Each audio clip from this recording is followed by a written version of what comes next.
Exercise impacts your microbiome, and your microbiome will impact your performance. So if you have a healthy microbiome, then you're digesting your food better, you're absorbing your food better. You might be able to use that as energy more efficiently than somebody who has a poor microbiome. Hello, and welcome to the Wellness Dojo Podcast, where we bring real solutions to real health and wellness problems. Today, we're talking about gut health and digestion. And we brought in Dr. Amy Morrison, a naturopathic doctor, to help us discover what the microbiome is and how it affects our physical and mental health, what we need to look for, and how we can optimize digestion. We hope you enjoy this episode. Let's go. All right. Hello, everyone, and welcome back to the Wellness Dojo Podcast, or welcome if this is your first time here. We are on episode 14 today, and today we're talking about digestive health with the wonderful and amazing Dr. Amy Morrison. Yes, thank you so much for having me. Welcome. Yeah, thanks for coming by. So I'm here, as always, with my co-host, Kyle Craik. I'm Dr. Riley Anderson, licensed naturopathic doctor, but let's talk about yourself for a second. This is Dr. Amy. She's a licensed naturopathic doctor based out of Calgary, Alberta. She has a varied educational background, including business, fitness and nutrition, and of course, naturopathic medicine.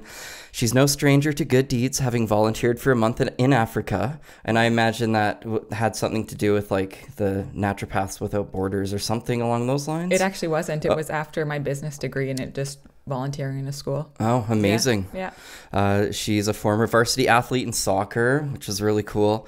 And she stays active today by running. She loves baking and fills her body, mind, and soul with a bit of dark chocolate each morning. Every morning. Perfect. Now, we're going to get into some games, but I can't get off this dark chocolate thing here. Yeah. Is that true? You start every day with a bit of dark chocolate? Yeah. Started in naturopathic school. Wow. Wake up, studying in the morning. I don't drink coffee, so it's kind of like my go-to pick-me-up in the morning. Yeah. That's, well, and there's a bit of stimulating properties in dark chocolate, right? Yeah. It's, I hope I don't get this. It's either theobromine or theophylline. I can't remember which one, but it kind of gets you going. Gets you going. Good for your mood. Little mood booster. Yeah. Anywhere from a piece of chocolate to half a chocolate bar, depends. I was going to say, it's important for the listeners to note that it's not like an eat more or anything like that. Yes. It's like good quality dark chocolate. Yeah. Yeah. I had to ask about it because I almost finish each day with dark chocolate. There you go. Which it's probably not recommended if it's going to impact your sleep a little bit. But yeah, I'm looking for healthy desserts. And so I've settled on like dark chocolate and some sort of a healthy nut spread that I'll just kind of like get a little piece of chocolate, put some nut spread. Like I've got pumpkin seed nut spread right now. Yeah. And so that's my like, okay, Riley, you can have dessert, but like make it healthy kind of thing. And you put them together? I do. I actually will break a piece of chocolate off and dip it in there. There we like go. I'm dipping like salsa and chips or something. That's beautiful.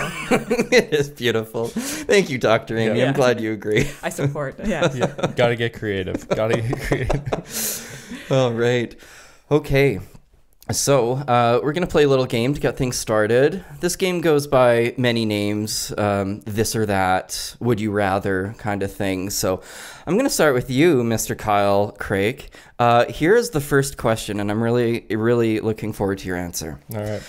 Would you rather go to battle, fight 100 duck-sized horses, or 1 horse-sized duck? Kyle Craik, what is your answer?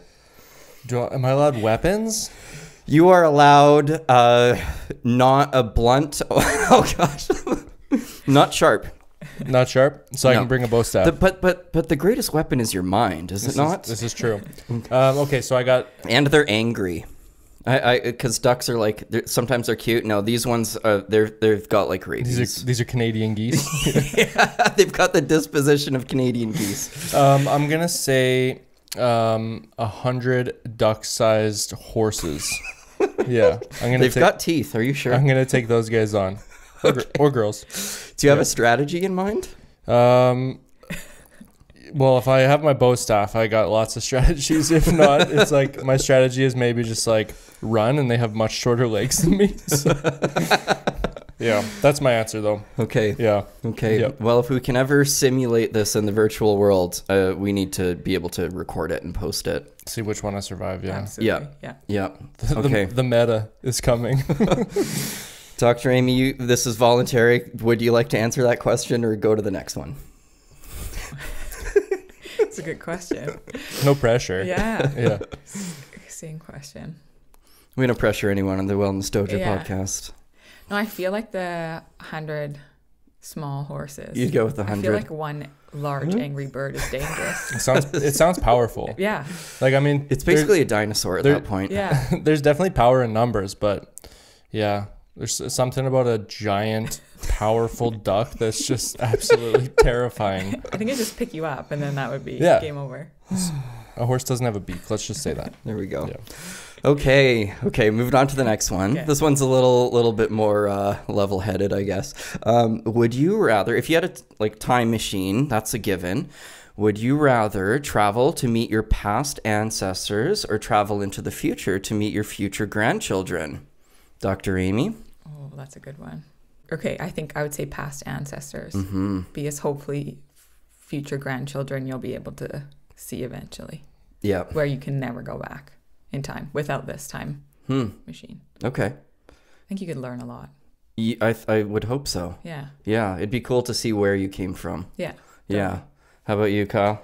Yeah, I also would go to the past. I think there's so much of our past that we can learn from, like not just of us, but also from like past patterns and stuff. That's something as I have kids now that it's a very interesting thing. I was actually thinking about it the other day where like we oftentimes when we're growing up, we think of like what our parents told us like in situations of big, you'll hear them in your head, like, don't be mean, don't do this. And as you have kids and stuff, then you start to think of what you say to your kids. So like, I'll make a decision. I'm like, what would I say to my kids? And that helps form my opinion.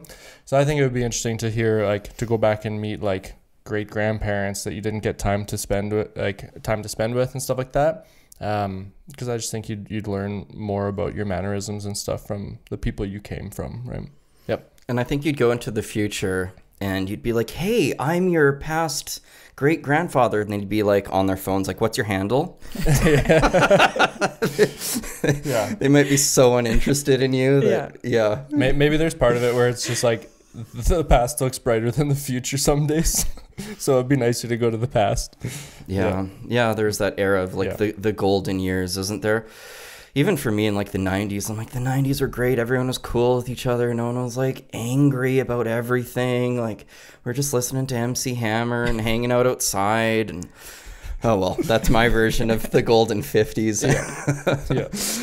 Okay. So, let's get into some of the main topics today. So just to touch a little bit more on like your areas of expertise and interest, we're talking like digestion, we're talking women's health, like hormones, fertility. Do you ever see fertility patients? Yep, more now. Okay. I didn't start off like that, but now I'm getting more into it. Yeah. Awesome. And also some autoimmunity, thyroid health. Yeah, love thyroid health. Huge like autoimmune portion of like underactive thyroid. So yeah, definitely see a lot of that. Yeah, you do. Yeah. Especially in I don't know, I think there's an association maybe in the northern climates without as much vitamin D and things like that. Totally. Yeah, way more common. But today we're talking about digestion, the world of optimizing digestion, and some really, really mind-blowing and incredible subcategories within digestion, like the microbiome and this thing called the gut-brain axis. Yeah. Right, so these are two really hot topics. I would argue they're still almost they're just in their infancy. We're just starting to understand what the heck's going on, especially with the microbiome. It's like, it's the things made out of science fiction. Totally. Essentially, right? Yeah. So I'm really excited to get into some of these topics here. So let's start with the microbiome. And I'm sure that, some of our listeners have come across it, like at least, headlines and surface level and things like that. But let's just start by kind of defining what the heck the microbiome is. Absolutely. We throw that word around and people are probably like, what are you guys talking about? Yeah. So basically it's the collection of bacteria, viruses, parasites, yeast, archaea, all of these species that basically line our digestive tract, our skin, our urinary tract in our lungs. So basically we're just covered in it. We are covered, yeah. And so the makeup of that really influences our health. Yeah. And I like how you said that it's actually the microbes on our skin too, because I feel like in popular culture, in the way that it's come to get into the ethos, the microbiome is like it's talked about just being in our gut. Yeah. And it's not, and it's just talked about bacteria, but it's not. It's so much more than that. Totally. Right? Yeah. And they all work together, so it's not just bacteria that we're talking about, or just, say, yeast in that candida picture that we're talking about. They all work together, and it's either like for or against you, that say. So yeah. It's funny, like a way that I would describe it to somebody who is totally lost with it would be like, we're the universe, and all the bacteria is kind of the stars, right? It's just like everywhere, and it's vast and almost like seems unlimited. Yeah. Right. Totally. Well, the numbers are staggering. I can't remember exactly how many billions or trillions of cells that we have, but I believe our human cells are outnumbered by these microbes that are in and on us. Yeah, and that's good. Yeah, we want that. Yeah. Yeah. Okay, so let's talk about we'll talk about what a healthy microbiome can do for us. Yeah. And then of course we have to talk about the opposite, like what an unhealthy microbiome can do for us. So let's start by just generally discussing, like, how does the microbiome influence our health and our digestion? Yeah, for sure. So basically our microbiome will be in our mouth. So it starts in our mouth, and then we eat our food, and then it goes into our digestive tract. So if our stomach acid can be influenced by different parasites or bacteria that live in our stomach. And so we're going to say that that's healthy. So everything's good there. And then your food's going to go into your intestines.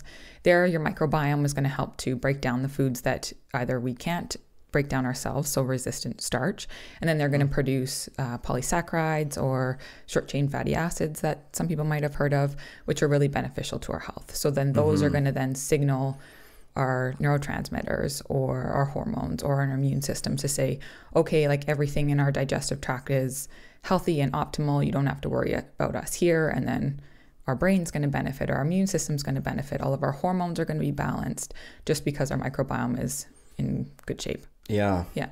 One of the craziest things that I still have a hard time getting over is that, and I'm not sure if you've come across this, Kyle, but these microbes, they're byproducts, essentially their waste products are things like vitamin K, vitamin B12, other B vitamins. Yeah.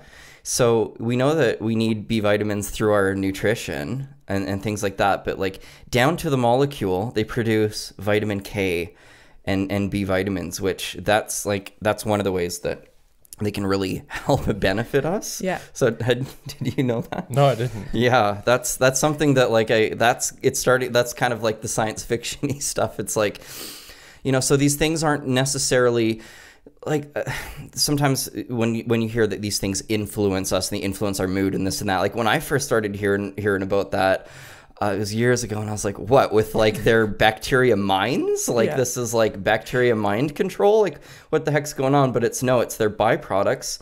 It's like some of the ones that you mentioned. Totally. Those short chain fatty acids, which I'm going to harp on a little bit on this episode because they're so important. So these byproducts, they almost act like messengers in the bloodstream, and they impact other hormones. And that's how they influence us, is like through being what's called signaling molecules, which if you can just imagine like someone standing across the street signaling you with like a bunch of colored flags or signs or something, like they are influential, right? They tell other things where to go and what to do. Yes. Okay, so how can we support a healthy microbiome? Totally. So basically a healthy microbiome, if we're just going to define that in itself, the more diverse your microbiome is, the better. So of course, if you're going to have an overgrowth of some bacteria that, even if it's part of your microbiome in moderation, is good, but when there's an overgrowth, it can become bad. So the more diverse you have and everyone's working together, the better it's going to be. the way we get more diverse is basically by feeding them, which are going to be more of that prebiotic food. So those resistant fibers and starches that I mentioned before. But yeah, so you're basically fruits and vegetables. It's going to be like the bottom of line high fiber diets. Yeah. If people want to try and think of it in like the most simplified way, is like, would it be fair to say like it kind of is comprised of like germs? Yeah. Right? Like, so you eat an apple, it has a certain level of like good and bad germs on it. And those go into your body, and your body kind of starts to signal and recognize what's familiar, what's not familiar, what's good, what's bad.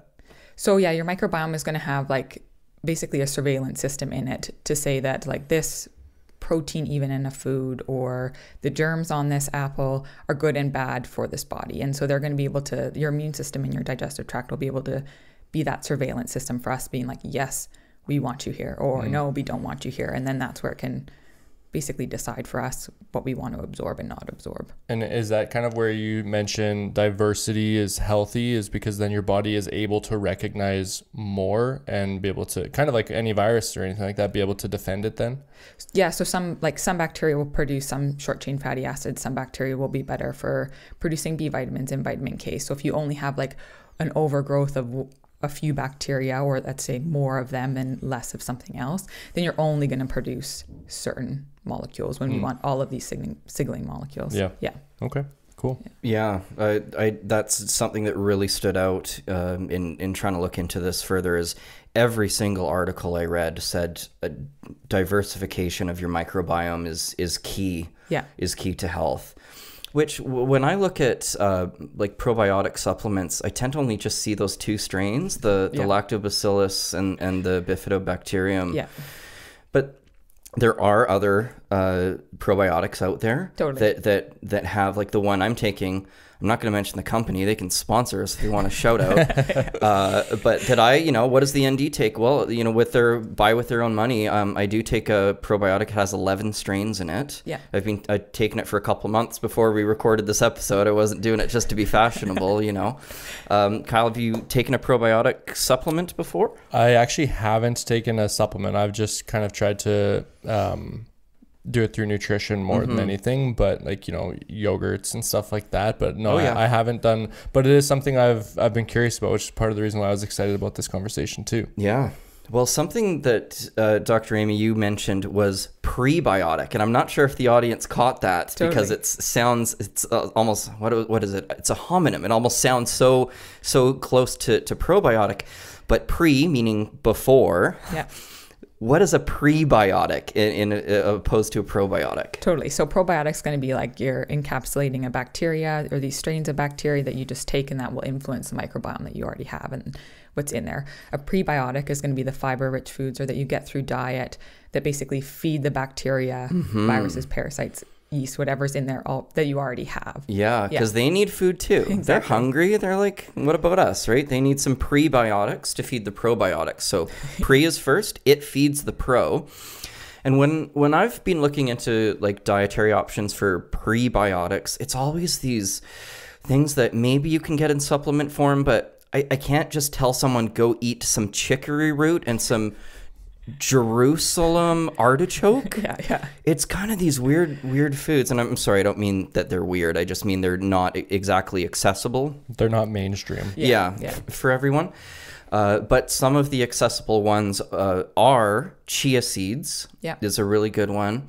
There's 3 that I had in mind. Onions is another one, and asparagus. Nice, yeah. So I'd say that those are like 3 more accessible prebiotics if you're looking to feed those bacterium in your body. Totally.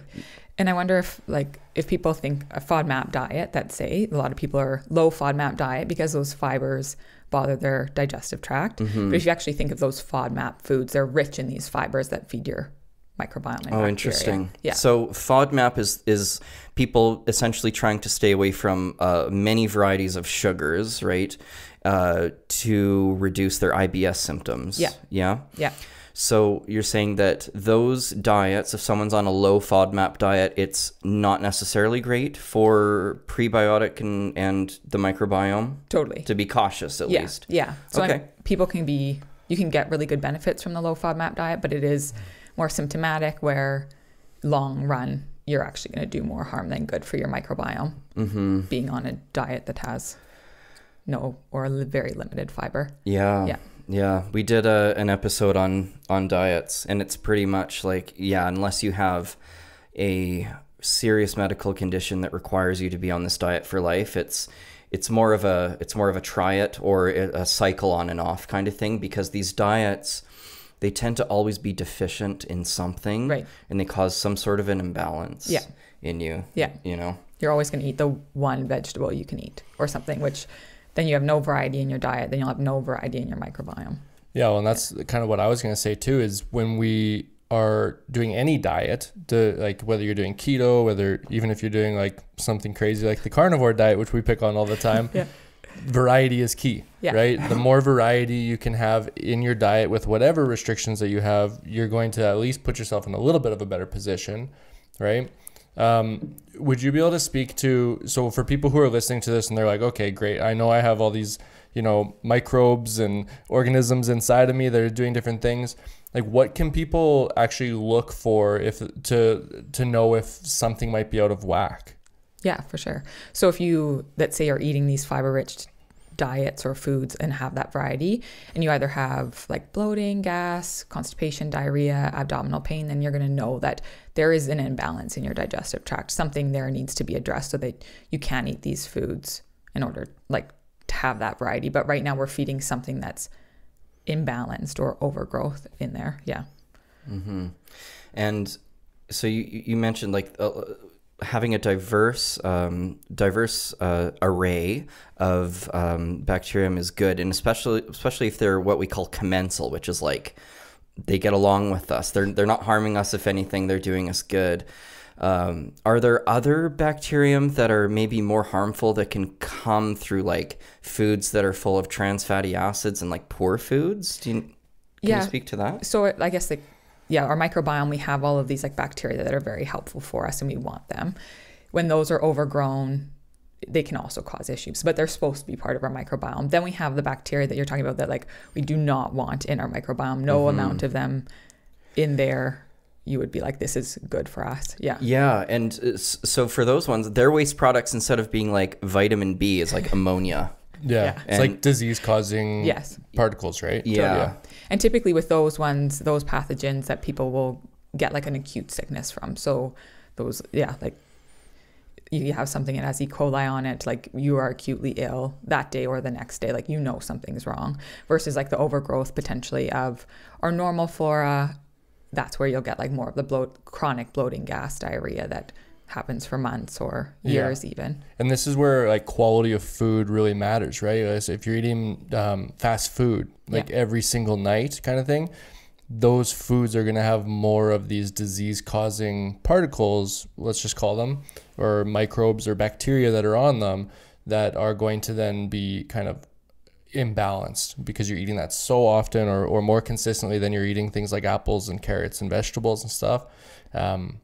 So those things stick around more and that starts to create problems. Totally. And like say you start eating fast food or more processed foods, it actually alters like the composition of your microbiome. Then the bacteria in your gut propel you to eat more poor food choices. Like they will drive you to make the same food choices that aren't necessarily like nutrient dense foods or healthy. They will want you to, and you will crave those foods that like have more saturated fats or are more processed. Like it's fascinating how we feed them these things and in turn they drive you to eat more. Yeah. This is the science fiction stuff. Yeah. Well, but it's so real because like I was just reading about that too, like how like that is what really, or a big part of what makes those foods so addictive. That's why when you go have a Big Mac, you want to have another Big Mac the next day or something because your gut is actually yelling at you like, we need more of that because we don't like, whether we don't recognize it or like whatever's going on in the gut, but it's like saying like, hey,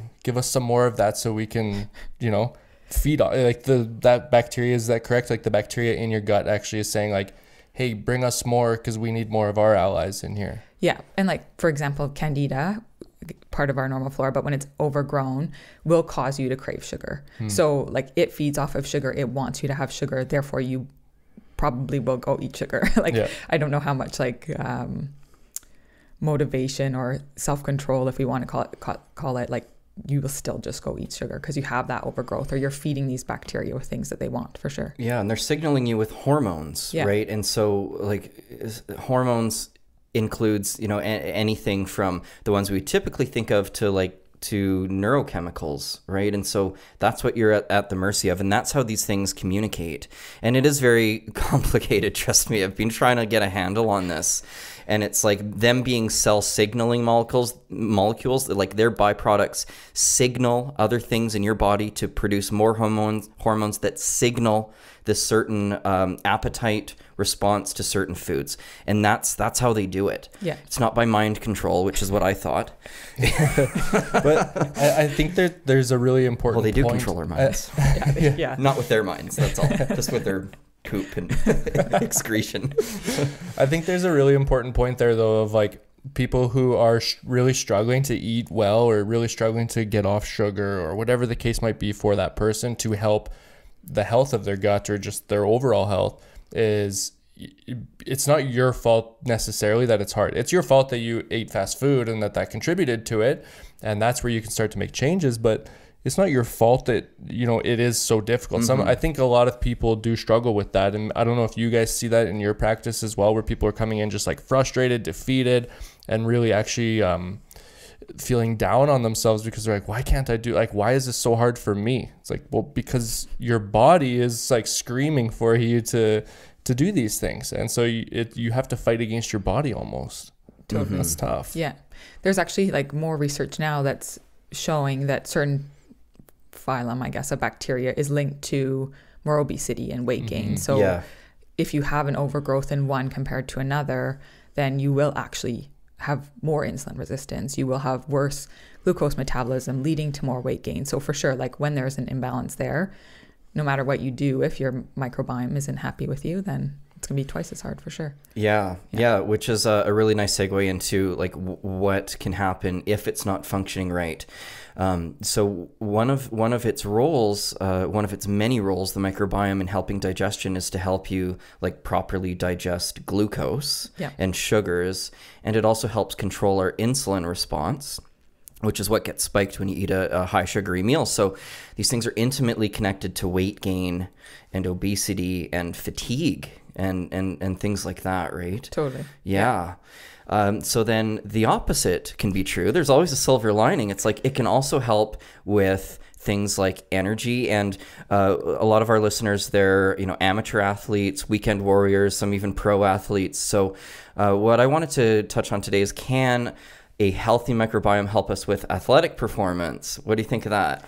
I think it can, for sure. I think that, as everything with your microbiome, exercise impacts your microbiome, and your microbiome will impact your performance. So if you have a healthy microbiome, then you're digesting your food better, you're absorbing your food better. You might be able to use that as energy more efficiently than somebody who has a poor microbiome. Yeah.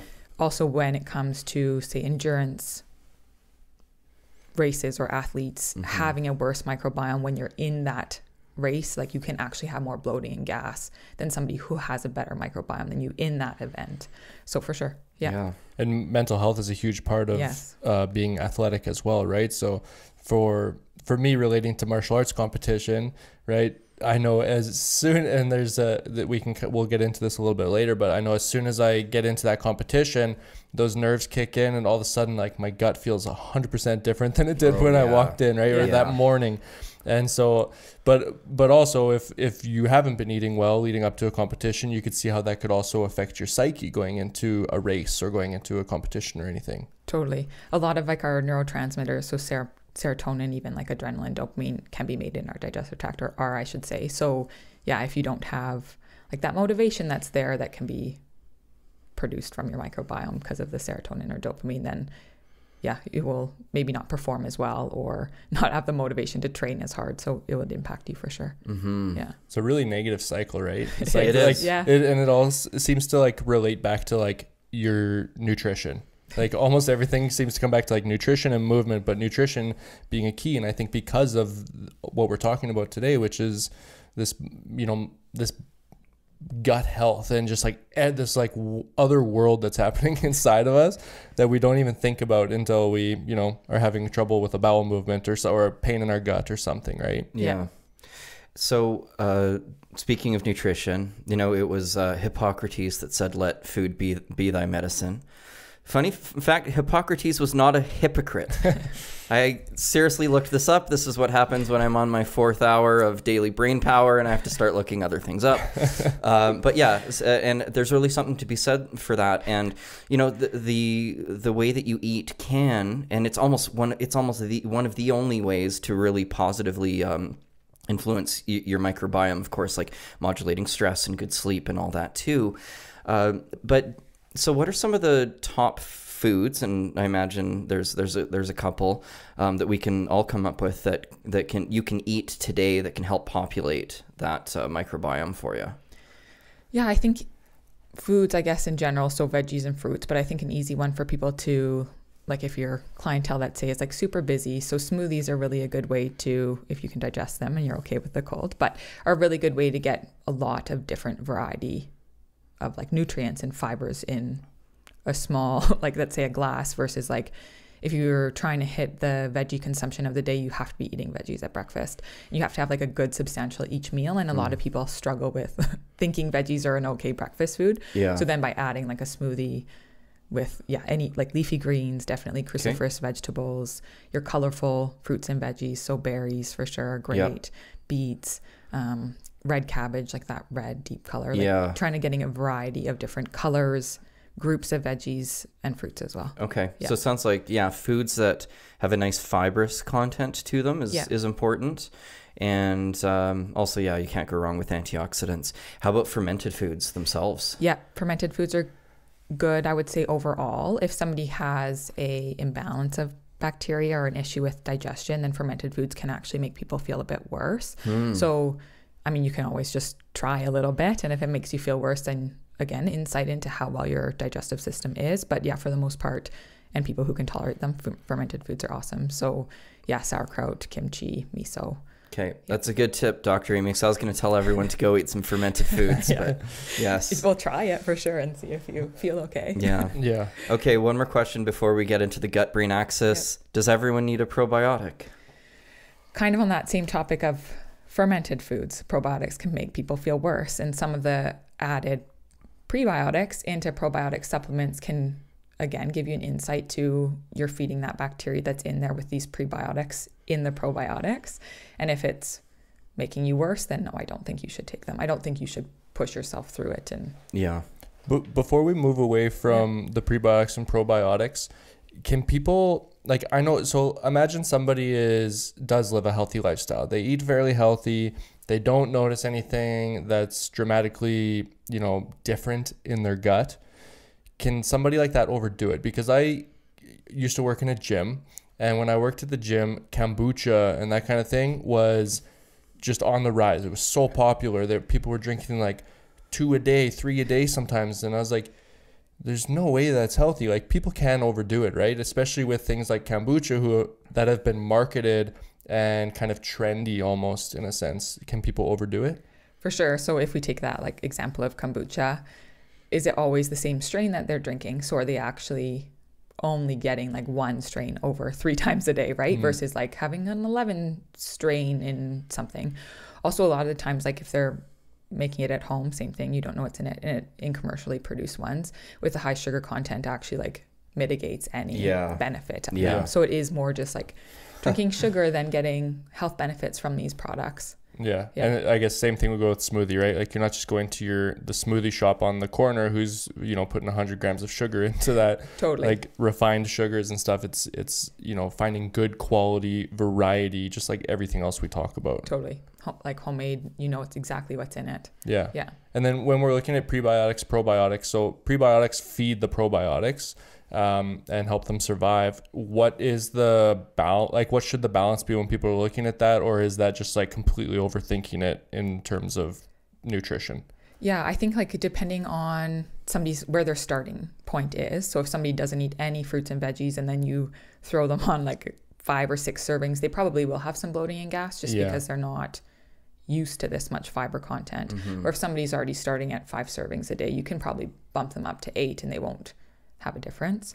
I think it'd be more about like like how much you increase and how somebody responds versus like if you're already having like 10 servings of veggies, you probably don't need any more prebiotics. So people are paying attention to how they feel as they make those adjustments as well. And hopefully they're doing so with guidance from a naturopathic doctor, right? Yeah, totally. Right. Yeah.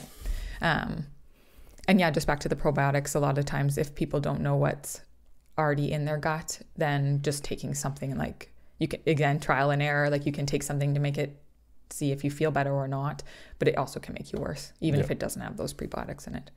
So yeah. And correct me if I'm wrong, but you can do a stool test to get, like an ecology of your microbiota. Totally. Right? If you're willing to do it. I actually run those quite a bit. Just a lot of people are very interested to see what is in their digestive tract. And even if it's related to weight, or then we can actually see what might be causing more insulin resistance or poor glucose metabolism. We can see that. It also really does actually help to direct treatment plans. Yeah. So that's an option too, everybody. Yeah. Look at your poop. Hey, people look at it all the time anyways. You may as well get some. May as well scrape it into a tube. Yeah.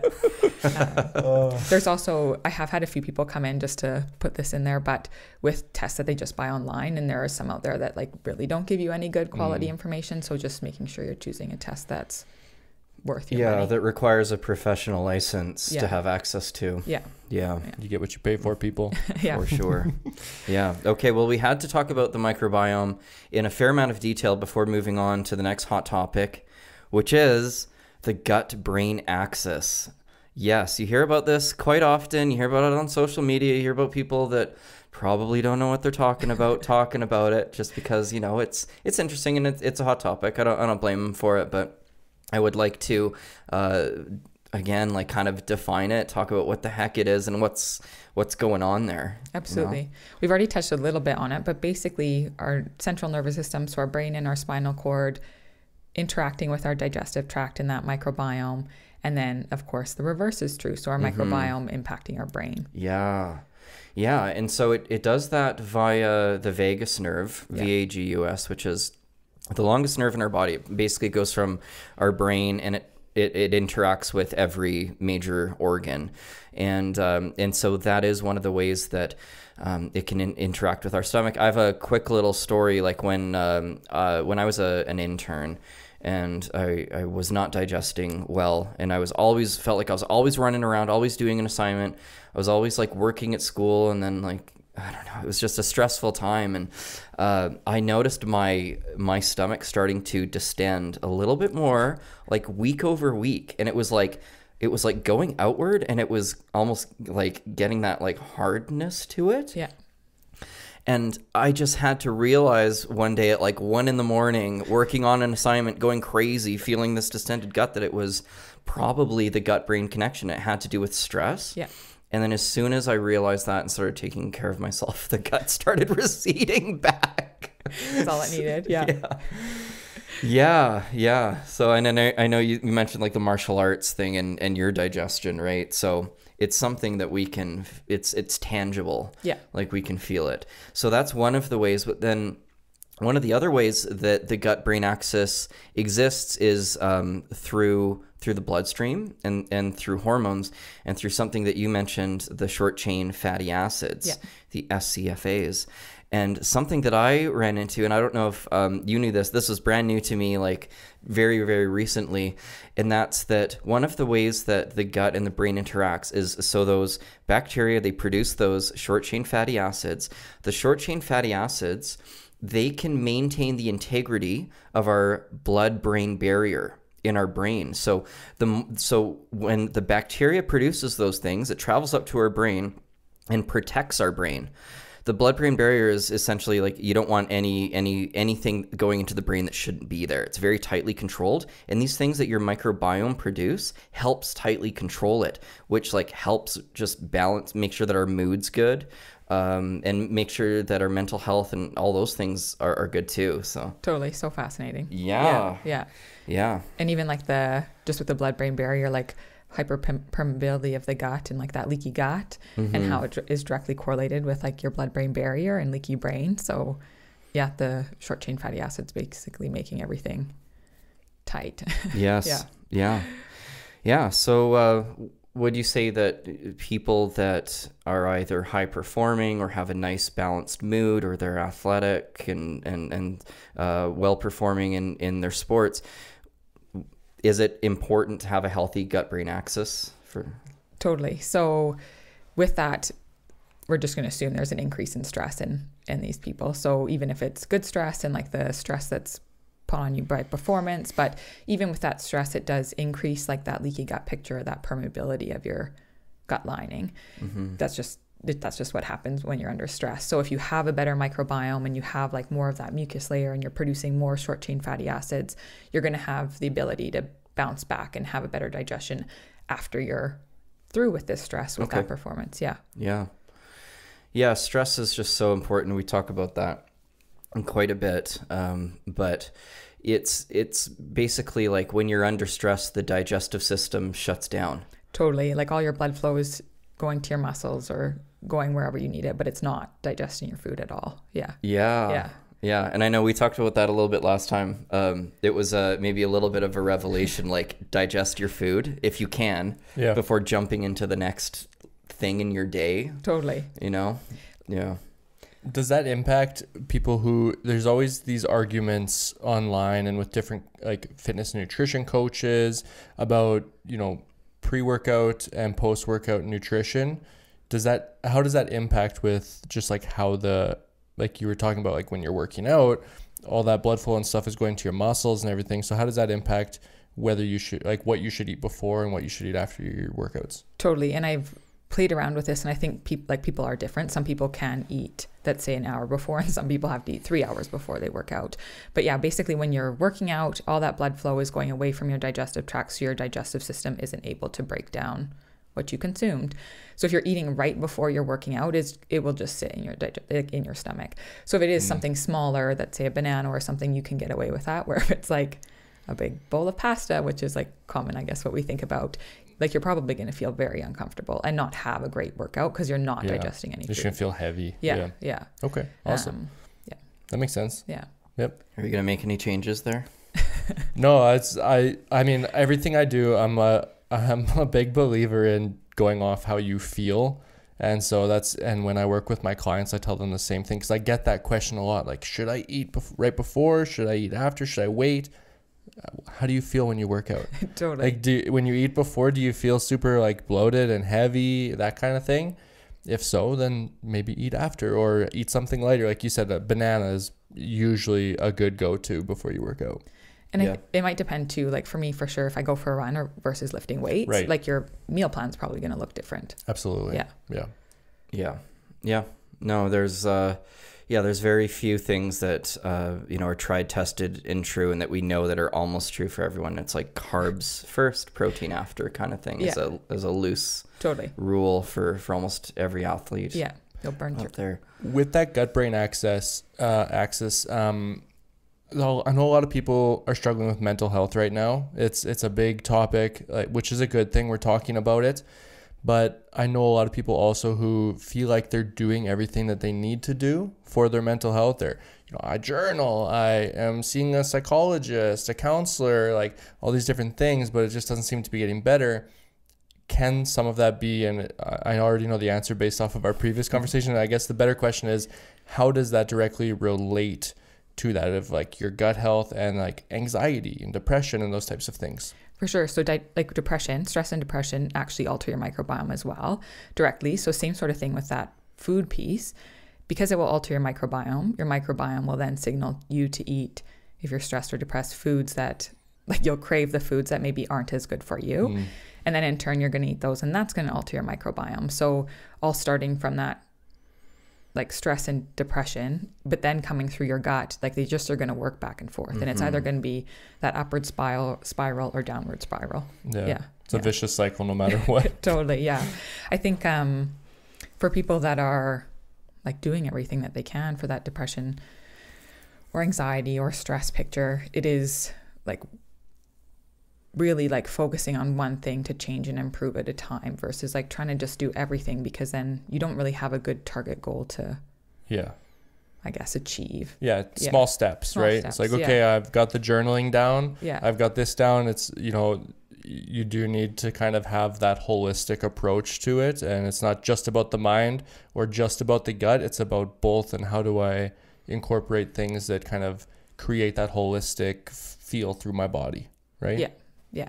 I think, I mean, right now in this time of the world too, having some like compassion for ourselves too, like all of our connection was just taken away from 2 years. Like that is absolutely going to lead to depression and anxiety. So even though like continue journaling, continue focusing on nutrition and what you're putting into your body and exercise and all that good stuff. Yeah. Yeah. And be easy on yourself. Because if all of this journaling and small changes in your nutrition and you started to exercise, it's just leading to more frustration because you're not seeing the results that you want to see in the timeline that you want to see it, and now you're getting down on yourself. I think I tend to encourage our listeners and all of my patients just to be aware of your self-talk, because that's a source of stress. Totally. That you can put on yourself. And when was I think it was, I was writing a blog and looking into it. It was like just about our negative thinking patterns, and they've studied this. I think they've studied this with fMRIs, and it's like 80% is negatively skewed. And then of all our thoughts, 95% are repetitive. So if you're looking at like the negative repetition, and that's just it's how we're hardwired. I think maybe at some point, maybe it was an adaptive survival mechanism or something like that, just being hyper aware of all of the dangers in the world and things like that. But it's out of control now if it's 80% negative and 95% repetitive. Yeah. Right? Totally. So yeah, just be aware of that. I was in a float tank last night reflecting on a lot of these things yesterday. So it's still pretty fresh because I do it, right? Yeah. And I need to stop it. Yeah. I'm really hard on myself, and it has to affect it's like artificially inflating my stress levels. Right. And like you mentioned, and when you're in that state, you're not making the best nutritional choices. You're looking for relief. Yeah. How can you get relief? Well, a little bit of pleasure, a little bit of sugar, which leads to inflammation.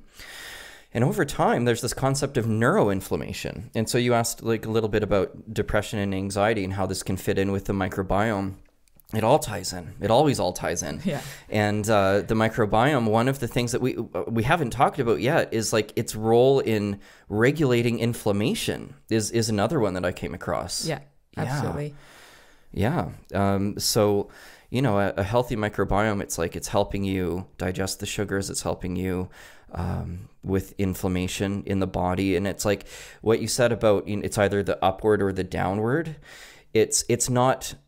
Is my mind healthy because my body, or is my body? It's like there's kind of this interplay, and you do have to focus on both, which is the holistic that you just mentioned there, Kyle. And that's why, yes, you need. It's always a little bit of a combination of everything that's gonna make you healthy. You know. Yeah, and like back to like that like depression and that being more neuroinflammation and inflammation in your brain. If your gut is inflamed, like it's going to directly impact the inflammation in your brain. People could probably safely assume or picture the gut and the brain as like, we're talking about it being connected, but they're almost the same thing, right? Like your gut has so many, like, is it correct? I think I said this in one of our previous episodes actually, and so maybe you can help fact check me if this is correct, but I read somewhere that the gut actually has like more of a nervous system basically than the brain does. Like there's more nerve endings and stuff attached in the gut than there actually is in your brain. I don't know for sure. I just know it's called the second brain. Yeah. Yeah. And it does have its own nervous system. Yeah. But the more and more I become aware of my body, the more I think of my gut as my first brain and my brain as my second brain, because I think it can, like we're talking about today, it controls so much. Mm-hmm.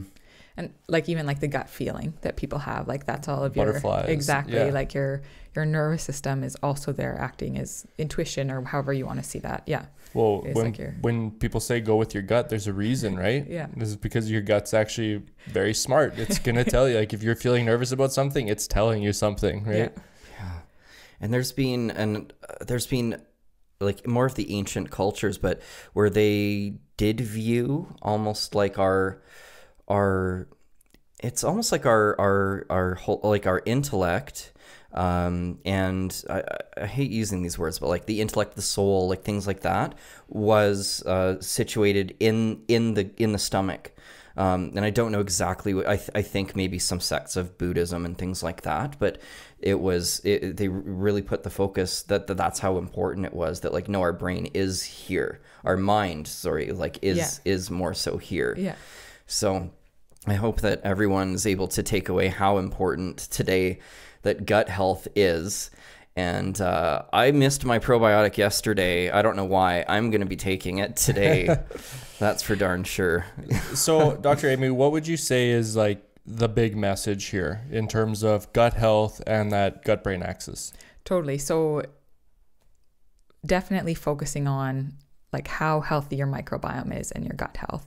It directly impacts everything else in your body, whether that be, if you have an autoimmune condition, it's still worth it looking at your gut. If you have mental, like depression, anxiety, it's worth looking at your gut. If you have hormone imbalances, like I work with women, so estrogen, progesterone, like those are directly impacted by how healthy your microbiome is. So it's always a really great starting place for people to do small changes that impact their microbiome, whether that be through nutrition or exercise, even sleep, just to optimize it, making sure that it's the best that it can be, because down the line and even for prevention, it is so important. Mm-hmm. Yeah, I would add, like with anything else, when you've done those things, you've, implemented better nutrition into your lifestyle, you've started to exercise more, and you're still feeling something is off, then like don't waste time. Go get help. Like go find somebody like Dr. Amy or Dr. Riley who can help you with the testing, who can actually help you see what's going on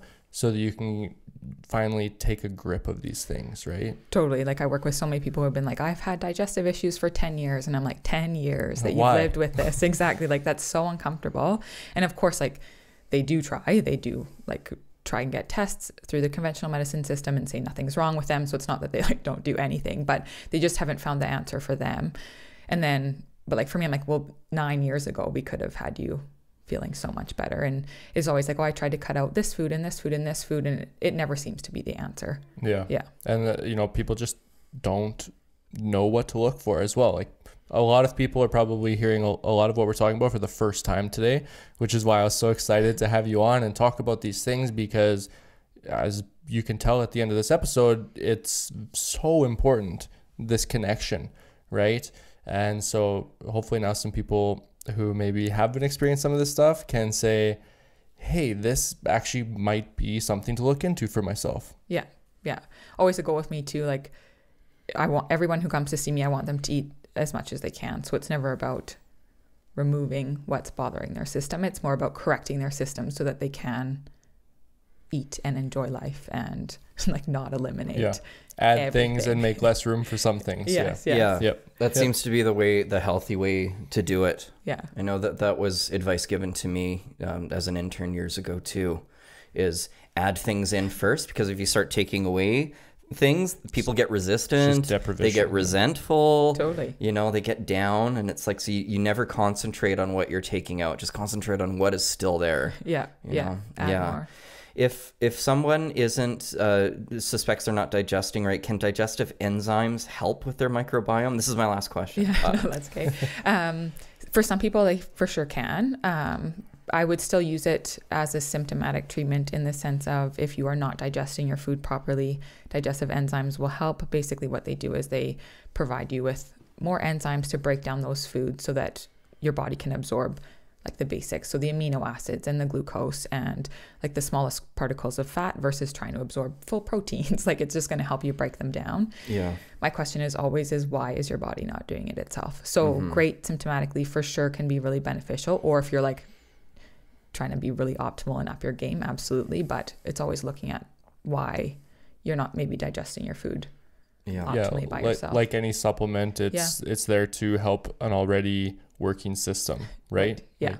Yeah. Okay. Well, like Kyle said, if you're doing a lot of the right things and there still seems to be something missing, this could be a key portion. I hope that we've really driven that point home, that there's an implication with your mental health, with your immune health, with how you digest food. Did we talk about inflammation yet? It's just like, there's just so much that your microbiome influences / controls. Yeah. So with that said, if there still seems to be a missing piece and you need a little extra help, reach out to Dr. Amy. How can people find you?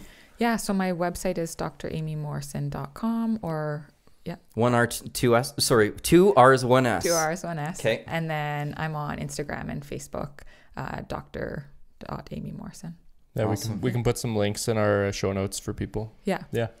Okay. Any final words, Kyle Craig? No, just thank you for coming on. I think it's a really important conversation, and it's something that people, I think, need to be more aware of in their everyday life. It's just that connection and just gut health in general, right? People need to take care of their gut, otherwise it's not going to take care of the rest of your body. Totally. Yeah. Thank you guys so much for having me on. Yeah, thanks so much, Yeah. Dr. Amy. That was awesome. Yeah. Thanks for coming to visit us in the studio today. We really appreciate Yeah, it. this is so nice. Yeah. Yeah. We'll have to do it again soon. Yeah, Yeah. absolutely. Yep. Yeah. All right, everybody. Well, thank you for listening to episode 14, Digestive Health with Dr. Amy.